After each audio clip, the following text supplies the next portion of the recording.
हाय all. So last lecture में हमने functional dependency के बारे में पढ़ा that a dependency alpha tends to beta is will be a functional dependency अगर मैं यूनिक वैल्यू ऑफ अल्फा अगर दे रहा हूं एलएचएस में, सो राइट हैंड साइड पर मुझे बीटा की यूनिक वैल्यू ही मिल रही है, कोई मल्टीपल वैल्यूज नहीं मिल रही है। एंड अल्फा और beta are subset of attributes, यानी सबसेट ऑफ कॉलम नेम्स है। अभी हम एग्जाम्पल के थ्रू समझते हैं। सो सपोज हमारे पास यहाँ पर स्टूडेंट नेम का टेबल है जिसमें कॉलम नेम्स है हमारे पास roll number, name, course name, marks. अभी मैं एग्जांपल के लिए लेता हूं the dependency roll number tends to name. तो अभी हमें फाइंड आउट करना है कि roll number tends to name, ये जो डिपेंडेंसी है वो फंक्शनल डिपेंडेंसी है या नहीं है। तो फंक्शनल डिपेंडेंसी के लिए क्या होना चाहिए कि रोल नंबर की यूनिक वैल्यू जब भी मैं दूंगा, सो वो आउटपुट में उसके करस्पॉन्डिंग यूनिक नेम ही आना चाहिए, मल्टीपल नेम्स नहीं आने चाहिए। तो अभी देखो, और हमें ये फाइंड आउट करना है based on the data given in this table, हमें अपने मन से फाइंड आउट नहीं करना है। तो देखो, रोल नंबर अगर मैं 101 यहां पर दूंगा, सो नेम हमेशा अरुण ही आएगा, कोरोस्पॉन्डिंग जो नेम है आउटपुट में अरुण ही आएगा। देख लो डेटा के अकॉर्डिंग 101 में अरुण है और यहां पर भी 101 में अरुण ही है, कोई दूसरा नेम नहीं आ रहा है, जैसे कि अनीता या अमित, कोई डिफरेंट नेम को पॉइंट आउट नहीं कर रहा है, वो एक ही नेम को कोरोस्पॉन्ड कर रहा है। फिर रोल नंबर अगर मैं 201 दूं ये डिपेंडेंसी में, सो उसके कोरोस्पॉन्डिंग अनीता ही नेम आ रहा है, दूसरा कोई भी नेम है ही नहीं।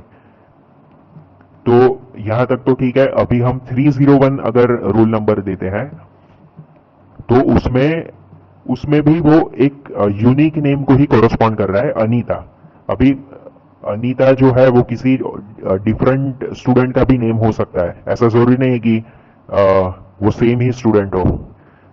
सो student with a different roll number but same name is also possible.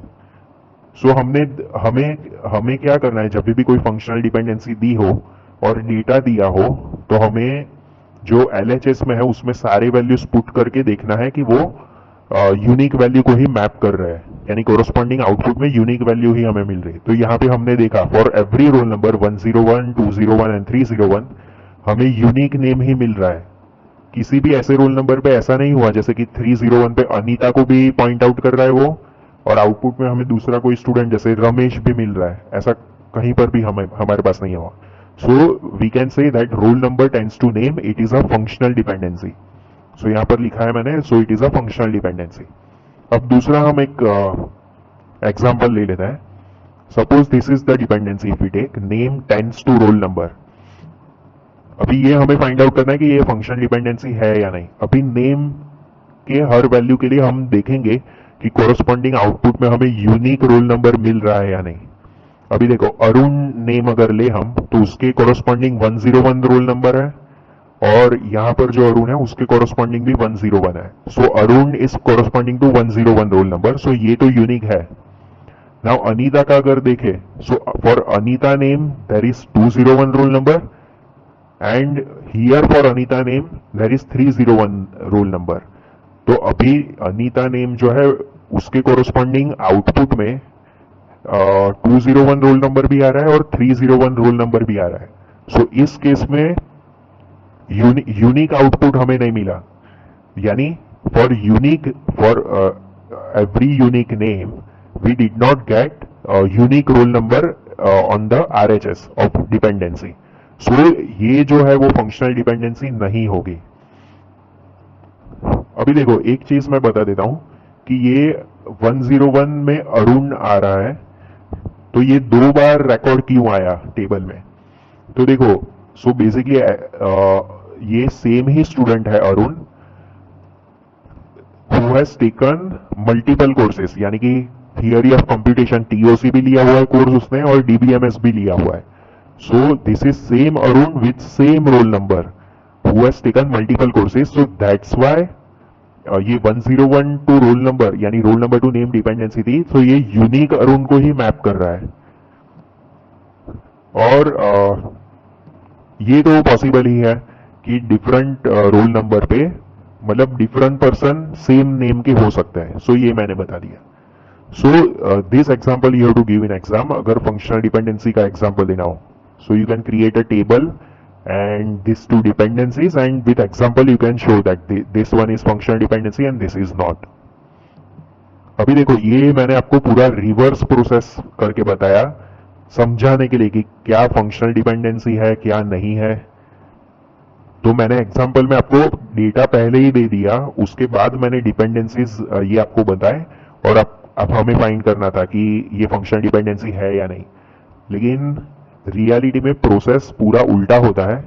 सबसे पहले हमें रिक्वायरमेंट आती है कि सपोज डेटाबेस में हमें स्टूडेंट टेबल क्रिएट करना है, तो हम स्टूडेंट से रिलेटेड जितने भी एट्रीब्यूट्स या प्रॉपर्टीज है वो आइडेंटिफाई करता है, उसके बेसिस पर फंक्शनल डिपेंडेंसीज डिजाइन की जाती है। फिर फंक्शनल डिपेंडेंसीज को यूज करके टेबल का स्ट्रक्चर क्रिएट किया जाता है। यानी कि ये जो स्ट्रक्चर आप देख रहे हो with column names, role number, name, course number, course name, marks, ये पूरा स्ट्रक्चर क्रिएट किया जाता है, और उसके बाद फिर रो वाइज हम डेटा ऐड करते हैं। तो ये जो एग्जाम्पल में मैंने प्रोसेस बताया ये पूरा उल्टा था, क्योंकि मुझे आपको फंक्शनल डिपेंडेंसी क्या है वो समझाना था। यही लिखा है मैंने आगे की स्लाइड में। First of all the functional dependencies are decided upon, तो जो भी हमें टेबल क्रिएट करना है इन डेटाबेस, सो उस एंटिटी के रिलेटेड जितने भी एट्रीब्यूट्स या प्रॉपर्टीज है वो फिगर आउट होते हैं। वो कौन फिगर आउट करता है? So all the database admins, database developers, जो भी बिजनेस रिक्वायरमेंट टीम, जो बिजनेस की टीम होती है, उनके साथ बैठकर डिस्कस करता है कि कौन से एट्रीब्यूट्स आपको चाहिए टेबल में वगैरह वगैरह। फिर उसके बेसिस पर जो डेटाबेस की टीम होती है वो फंक्शनल डिपेंडेंसीज डिजाइन करती है, एंड देन फंक्शनल डिपेंडेंसीज के according structure of table create किया जाता है, and then we store data into that particular table.